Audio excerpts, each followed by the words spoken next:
Good morning student. Solution की आज की क्लास में हम नेक्स्ट कॉलिगेटिव प्रॉपर्टी है ऑस्मोटिक प्रेशर, प्रासरण दाब, उसके बारे में पढ़ेंगे।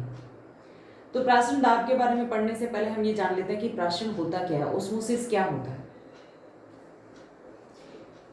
प्रासरण ऑस्मोसिस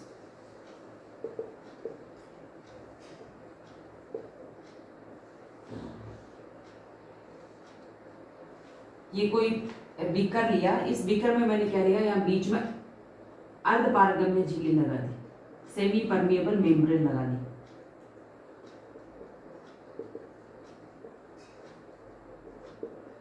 और दो अलग अलग सांद्रता के विलयन ले लिए। ठीक है, अब क्या होगा, जो कम सांद्र विलयन होगा,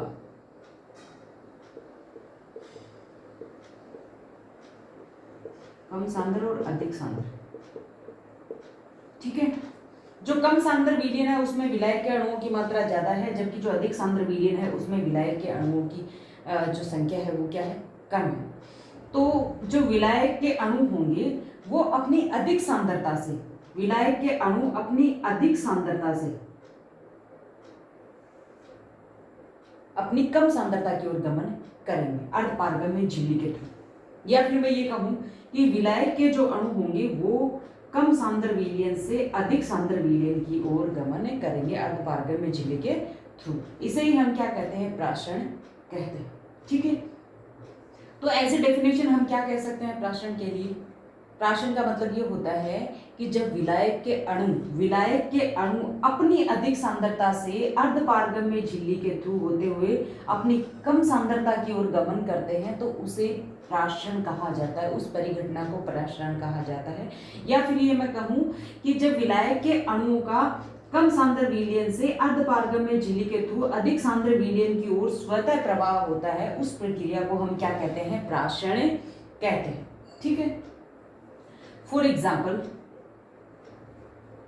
जैसे किशमिश को आपने पानी में डाल दिया, साफ पानी में अपन किशमिश को डालते हैं तो हम देखते हैं किशमिश फूल जाती है। ऐसा क्यों हुआ, क्योंकि किशमिश के अंदर कंसंट्रेट सॉल्यूशन है और किशमिश के बाहर क्या है, डाइल्यूट है। डाइल्यूट कहूं या फिर कहूं प्योर सॉल्वेंट अपन ने लिया है। विलायक के कण यहाँ ज्यादा है, यहाँ कम है, इसलिए विलायक के कण क्या करेंगे, अपनी अधिक सांद्रता से जो अर्धपारगम्य झिल्ली के थ्रू अपनी कम सांद्रता की ओर गमन करेंगे। या फिर ये कहूं कि विलायक के कण जो होते हैं वो कम सांद्र विलयन से अधिक सांद्र विलयन की ओर अर्धपारगम्य झिल्ली के थ्रू गमन करते हैं, स्वतः प्रवाहित होते हैं। इस प्रोसेस को हम क्या कहते हैं, प्रासरण कहते हैं। और अब ये किसका एग्जाम्पल है, ये है अंतःप्रासरण का।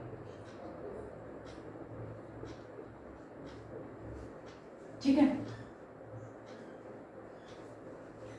अब एक और एग्जाम्पल लेती हूं। अपन एक एग लिया, उस एग को आप NaCl के कंसंट्रेट सॉल्यूशन में डाल दो। ठीक है, एग लिया, उसको NaCl के कंसंट्रेट सॉल्यूशन में डाल दिया। थोड़ी देर बाद अपन देखते हैं कि एक एग जो होता है वो सिकुड़ जाता है। क्यों सिकुड़ा, क्योंकि जो अंडा था वो कंसंट्रेट NaCl सॉल्यूशन के कांटेक्ट में है। तो एग में जो सॉल्यूट के पार्टिकल, जो विलायक के पार्टिकल, उनकी संख्या बाहर की बजाय क्या है, ज्यादा है। इसलिए विलायक के कण अर्धपारगम्य झिल्ली से होते हुए बाहर के सॉल्यूशन में आ जाते हैं। यानी अधिक सांद्र विलयन से कम सांद्र विलयन की ओर विलायक के कणों का गमन होता है अर्धपारगम्य झिल्ली के थ्रू। या फिर ये कहूँ विलायक के अणु जो है वो अपनी अधिक सांद्रता से कम सांद्रता की ओर अर्धपारगम्य झिल्ली से होते हुए गमन कर जाते हैं। तो इसे हम क्या कहेंगे, बाह्य प्रासरण कहेंगे। ये प्रासरण के दो टाइप है, हालांकि कौन से प्रोसेस है, प्रासरण है। एक हम पढ़ते हैं विषण। विषण का क्या मतलब होता है, डिफ्यूजन। डिफ्यूजन का मतलब ये होता है कि कोई विलेय हो या विलायक हो अपनी अधिक सांद्रता से कम सांद्रता की ओर स्वतः प्रवाहित होता है, उसे हम विषण कहते हैं। फॉर एग्जाम्पल जैसे अपने घर में खाना बन रहा है, उसकी सुगंध हर जगह हो जाती है। घर में पूजा की अगरबत्ती की स्मेल थोड़ी देर में सब जगह हो जाती है, क्योंकि जो अगरबत्ती के जो वो पार्टिकल्स हैं, वो जो पार्टिकल्स होते हैं वो अपनी अधिक सांद्रता से कम सांद्रता की ओर प्रवाहित होते हैं। ठीक है, यानी कि विषण में क्या होता है, विलेय और विलायक दोनों के ही कण अपनी अधिक सांद्रता से कम सांद्रता की ओर गमन करते हैं। जबकि प्राशरण में क्या होता है, प्राशरण में अर्धपारगम्य झिल्ली के थ्रू ओनली विलायक के कण ही गमन करते हैं और विलायक के कण अपनी विलायक के कणों का, विलायक के अणुओं का अपनी अधिक सांद्रता से कम सांद्रता की ओर अर्धपारगम्य झिल्ली के थ्रू होने वाला जो स्वतः प्राशरण प्रवाह है उसी को तो हम प्राशरण कहते हैं। या फिर मैं ये कहूँ विलायक के अणुओं का अधिक सांद्र विलयन से विलायक के अणुओं का कम सांद्र विलयन से अधिक सांद्र विलयन की ओर अर्धपारगम्य झिल्ली के थ्रू होने वाला जो स्वतः प्रवाह है उस प्रक्रिया को हम क्या कहते हैं, ओस्मोसिस कहते हैं। ये डिफरेंस होता है ओस्मोसिस या और डिफ्यूजन में, ठीक है, विषरण और प्राशरण में। तो ये जो ओस्मोसिस की प्रोसेस है ये तब तक होती रहती है, यानी विलायक के जो अणु होंगे वो कम सांद्र विलयन से अधिक सांद्र विलयन की ओर अर्धपारगम्य झिल्ली के थ्रू तब तक फ्लो होते रहेंगे जब तक इन दोनों सॉल्यूशन की, यानी अर्धपारगम्य झिल्ली के दोनों तरफ उपस्थित सॉल्यूशन की सांद्रता समान नहीं हो जाती, दोनों विलयन समप्रासरी नहीं हो जाते। तो जब साम्यावस्था की स्थिति आएगी तो साम्यावस्था की स्थिति में इस अर्धपारगम्य झिल्ली पर एक द्रवस्थैतिक दाब काम करता है, ठीक है। ये द्रवस्थैतिक दाब जो होता है वो विलायक के और अधिक अणुओं को अर्धपारगम्य झिल्ली के थ्रू जाने से रोकता है। उस दाब को ही हम क्या कहते हैं, प्राशरण दाब कहते हैं, ठीक है। या फिर हम ये कह सकते हैं कि विलयन में बाहर से लगाया गया वो दाब जो प्राशरण की प्रक्रिया को रोकने के लिए आवश्यक होता है उसे हम प्राशरण दाब कहते हैं, ठीक है। तो ये होता है प्राशरण दाब, जिसे हम पाई से डिनोट करते हैं, जिसे हम पाई से डिनोट करते हैं, ठीक है। यानी कि प्राशरण के दौरान जब विलायक के अणु कम सांद्र विलयन से अधिक सांद्र विलयन की ओर अर्धपारगम्य झिल्ली से होते हुए गमन करते हैं तो एक स्थिति ऐसी आती है जब अर्धपारगम्य झिल्ली के दोनों तरफ उपस्थित विलयनों की सांद्रता समान हो जाती है। तो उस स्थिति में विलायक के जो कण है उनका अर्धपारगम्य झिल्ली के थ्रू होने वाला गमन भी रुक जाता है। उस स्थिति में उस अर्धपारगम्य झिल्ली पर एक द्रवस्थैतिक दाब काम करता है जो विलायक के अणुओं को अर्धपारगम्य झिल्ली से होते हुए दूसरे विलयन में जाने से रोकता है। उस दाब को ही हम क्या कहते हैं, प्राशरण दाब कहते हैं, जिसे हम पाई से डिनोट करते हैं। अब प्राशरण दाब से संबंधित कुछ लॉज दिए गए थे, वॉन्टॉप नामक साइंटिस्ट ने दिए थे।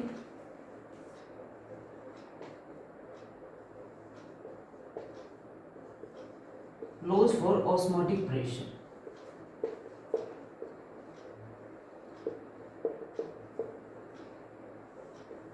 एक साइंटिस्ट थे वॉन्टॉप, उन्होंने क्या बताया, उन्होंने ये बताया कि बहुत ही डाइल्यूट सॉल्यूशन अगर है तो बहुत ही डाइल्यूट सॉल्यूशन में जो सॉल्यूशन अगर है तो विलेय के पार्टिकल्स का जो सोल्यूट के जो पार्टिकल्स है उनका बिहेवियर जो होगा वो गैस के मॉलिक्यूल के जैसा हो जाएगा। तो हम जो गैस के नियम पढ़ते हैं, बॉयल्स का नियम है, चार्ल्स का नियम है, तापदाब नियम है या अवोगाद्रो का नियम है, वो सारे नियम हम डाइल्यूट सॉल्यूशंस में भी अप्लाई कर सकते हैं, ठीक है। और उन नियम को अप्लाई करके उन्होंने एक सॉल्यूशन समीकरण दी जो इस तरीके से है। तो ऑस्मोटिक प्रेशर के लिए जो लॉज दिए गए वो थे वॉन्टॉप,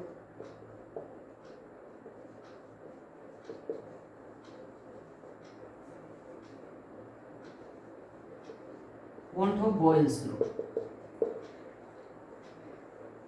जैसा हम गैस में पढ़ते हैं, बॉयल्स का नियम क्या कहता है कि स्थिर ताप पर किसी भी गैस का जो दाब होगा वो उसके आयतन के क्या होगा, व्युत्क्रमानुपाती होगा। यानी स्थिर ताप पर किसी आदर्श गैस का जो आदर्श गैस की निश्चित मात्रा का जो प्रेशर होगा वो उसके वॉल्यूम के क्या होगा, व्युत्क्रमानुपाती होगा। इसी लॉ को उन्होंने किस पे अप्लाई किया, सॉल्यूशन पे अप्लाई किया, डाइल्यूट सॉल्यूशन पे अप्लाई किया। और क्या बताया उन्होंने, ये बताया कि स्थिर ताप पर तनु विलयन, बहुत ही डाइल्यूट विलयन, तनु विलयन का प्राशरण दाब उसके आयतन के व्युत्क्रमानुपाती होता है।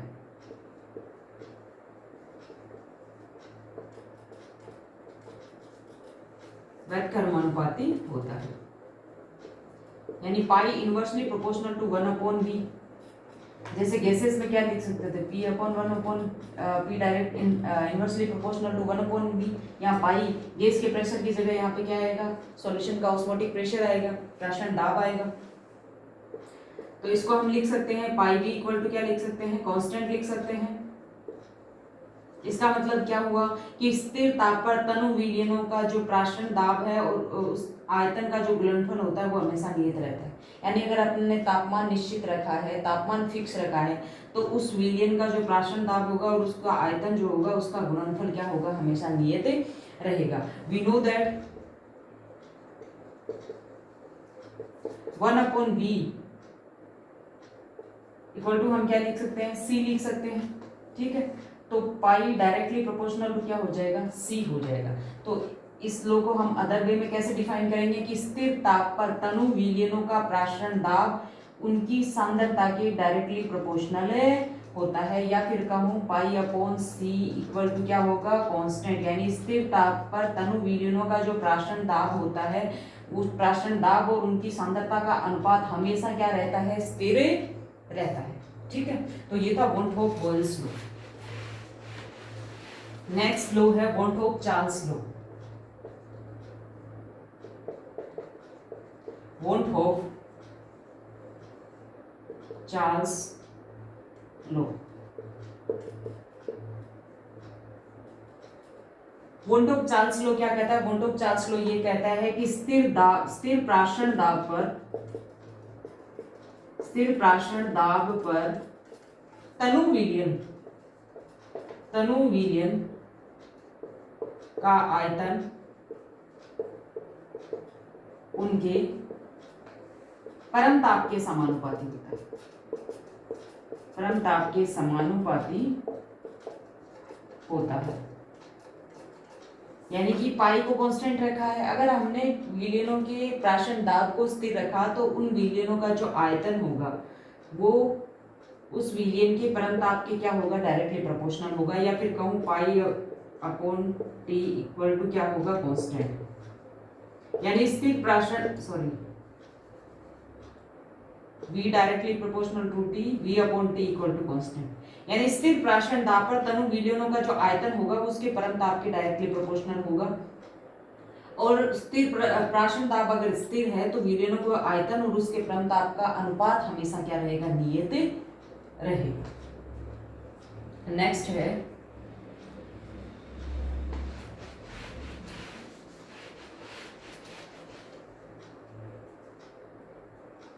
वॉन होप ताप दाब नियम।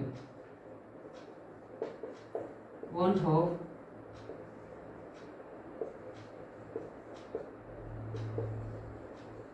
टेम्परेचर प्रेशर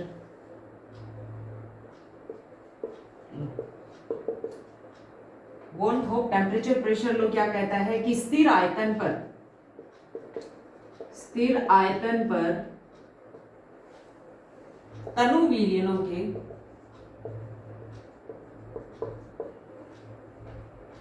स्थिर आयतन पर तनु विलयनों का प्राशन दाब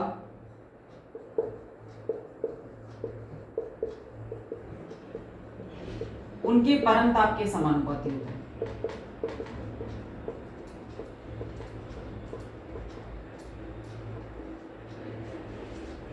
ठीक है, यानी आयतन को स्थिर रखा है तो तनु विलयन का जो प्राशन दाब होगा वो किसके डायरेक्टली प्रोपोर्शनल होगा, T के डायरेक्टली प्रोपोर्शनल होगा। यानी कि आयतन को स्थिर रखा है, उसके टेम्परेचर को इंक्रीज करेंगे तो मॉलिक्यूल्स की जो मूवमेंट है, या मैं कहूँ कि काइनेटिक एनर्जी वो बढ़ेगी, जिसकी वजह से उस सेमी परमेबल मेम्ब्रेन जो है, अर्धपारगम्य झिल्ली जो है उस पर प्रेशर क्रिएट करेंगे, प्राशन दाब क्या करेंगे, इंक्रीज करेंगे। तो pi directly proportional to T, या फिर कह सकते हैं pi upon T equal to constant. ठीक है, यानी अगर आयतन स्थिर है तो विलयन का प्राशन दाब और उसके परम ताप का जो अनुपात होगा वो क्या रहेगा, कांस्टेंट रहेगा। तो इन तीनों लॉज की हेल्प से हम एक वॉन होप अवोगाद्रो लॉज भी है, वॉन hope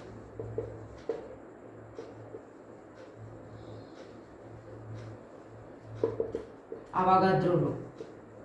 want of Avogadro law क्या कहता है कि निश्चित ताप और निश्चित प्राशन दाब पर विलयन तनु विलयनों के निश्चित आयतन में, निश्चित ताप और निश्चित प्राशन दाब पर तनु विलयनों के निश्चित आयतन में विलय के मोलों की संख्या क्या होती है, बराबर होती है। ये होता है वॉन्ट ऑफ अवागाद्रो लो। इन चारों लॉज को मिला के सॉल्यूशन इक्वेशन निकाली, वॉन्ट ऑफ सॉल्यूशन इक्वेशन।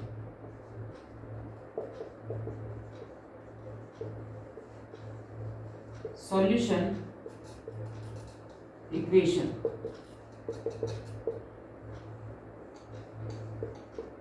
देखिए बॉयल का नियम क्या कहता है, बॉयल का नियम ये कहता है P inversely proportional to 1/v। Charles का नियम क्या कहता है, v directly proportional to t। Want of ताप नियम क्या कहता है, टेम्परेचर प्रेशर लो कहता है पाई डायरेक्टली प्रोपोर्शनल टू t। अब इन तीनों लॉज की हेल्प से हम क्या लिख सकते हैं, पाई v और डायरेक्टली प्रोपोर्शनल टू t, ये लिख सकते हैं।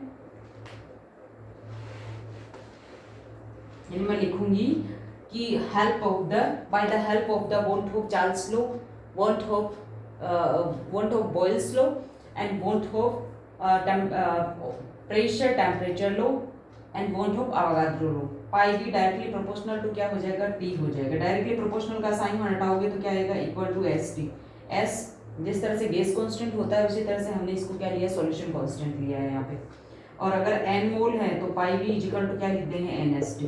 ये क्या आ गई, विलियन की सामान्य समीकरण आ गई, या फिर ये कहूँ वॉन्ट ऑफ सॉल्यूशन इक्वेशन इसको कहते हैं। ठीक है, अब हम देखते हैं कि ऑस्मोटिक प्रेशर की हेल्प से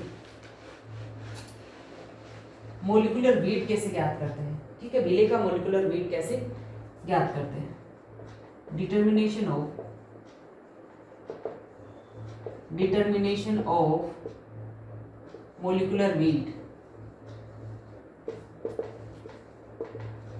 of solute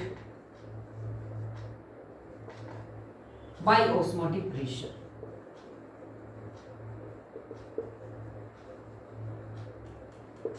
अपने हर कोलिगेटिव प्रॉपर्टी में ऐसे देखा है कि मैंने जैसे पहले ये बताया था कि वाष्प दाब में अवनमन के थ्रू हम अवाष्पशील विलय का अणुभार कैसे ज्ञात करते हैं। फिर मैंने बताया कि कमंतनांक में उन्नयन के थ्रू हम अवाष्पशील विलय का अणुभार कैसे ज्ञात करते हैं, या फिर ये कहूँ कि हिमांक में अवनमन के थ्रू अवाष्पशील विलय का अणुभार कैसे ज्ञात करते हैं। इसी तरह से अब हम देखेंगे कि ऑस्मोटिक प्रेशर के थ्रू हम जो विलय है, जो सॉल्यूट है, उसका मोलिकुलर वेट कैसे ज्ञात करते हैं। तो पाई वी इक्वल टू क्या, जनरल जो सॉल्यूशन इक्वेशन है वो पाई वी इक्वल टू क्या है, NST.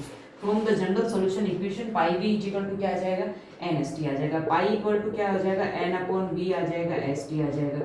Pi equal to N का मतलब क्या है, एन का मतलब सॉल्यूट के मोल है, इसे हम लिख सकते हैं W A upon M A into V है, वी आयतन को रिप्रेजेंट करता है, इंटू एस टी।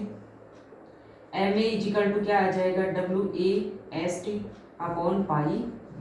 इस इक्वेशन की हेल्प से हम क्या ज्ञात कर सकते हैं, ऑस्मोटिक प्रेशर की हेल्प से जो सॉल्यूट है उसका मोलिकुलर वेट ज्ञात कर सकते हैं। तो ये तो हुई आपकी चारों कोलिगेटिव प्रॉपर्टीज, और इन कोलिगेटिव प्रॉपर्टीज की हेल्प से हम किस तरह से हम सॉल्यूट का मोलिकुलर वेट ज्ञात करते हैं वो हमने सीखा। आज के लिए इतना ही, बाकी नेक्स्ट क्लास में। Thank you.